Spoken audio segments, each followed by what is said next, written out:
Hey everyone, welcome back to Transmath 2. Today we are on Unit 2, Lesson 4. It is Thursday, November 5th, 2020, and we are going to be talking about proper and improper fractions and how we can compare these. So let's remember that proper fractions are fractions that are less than 1, and improper fractions are fractions that are equal to or greater than 1. Remember that fractions with the same numerator and the same denominator are equal to 1.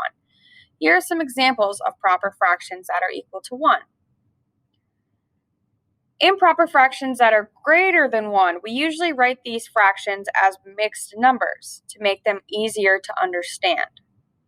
This is what a mixed number looks like. We have a whole number and then we have a fraction right next to it. So, for example, 15 over 2 is easier to understand when it's written as 7 1/2.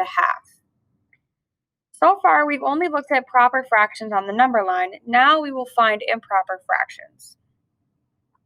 So 3 over 3, or 1, is an improper fraction. As you go up to the right of the number line, they will all be improper fractions.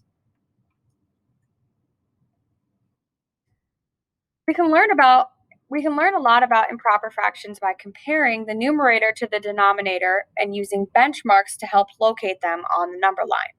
We'll use this thinking to compare two improper fractions, 4/4 and 6/5.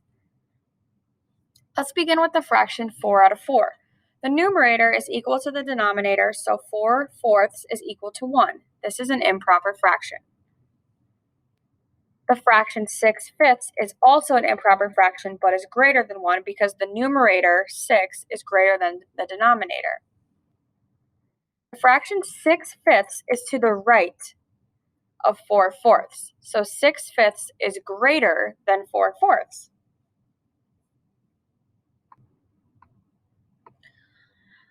In our second part of our lesson today, we're going to talk about how improper fractions compare with benchmark fractions. Let's look at the fractions 3 over 2 and 7/8 and see how they compare. Let's look at 7/8 first. What do you know about this fraction by comparing the numerator to the denominator? The numerator is less than the denominator, so we know that 7/8 is a proper fraction and is less than 1. Now let's look at the fraction 3/2. What do we know about this fraction by comparing the numerator to the denominator? The numerator is greater than the denominator, so we know that 3 over 2 is an improper fraction and is greater than 1. From this information alone, we can conclude that 3/2 is greater than 7/8. Now let's visualize these fractions on a number line like we did in our last lesson.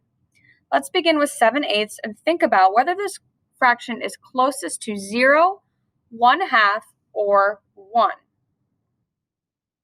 The numerator is less than but close to the denominator, so 7/8 is closest to 1. Because the fraction is less than 1, we put it to the left of 1. Looking at 3/2, we see that the numerator is greater than the denominator, so 3/2 is greater than and closest to 1. So we'll visualize 3/2 to the right of 1. Here are the exact locations of these fractions on the number line. The number lines show that even though 7/8 is a fairly large fraction that is close to 1, it is less than the improper fraction 3/2. That's it for lesson 4. Make sure you log on to Schoology to view your homework assignment.